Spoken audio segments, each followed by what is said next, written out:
அனைவருக்கும் வணக்கம். ஒரு உற்பத்தியாளர் கம்பெனி MOA மற்றும் AOA செய்யப்படக்கூடிய திருத்தங்களுக்கு ஏதேனும் அளவு இருக்கான்னு கேட்டா பார்க்கலாம்.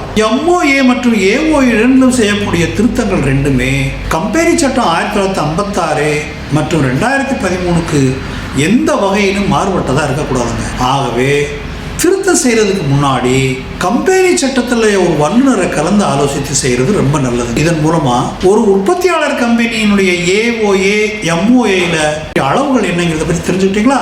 நன்றி, வணக்கம்.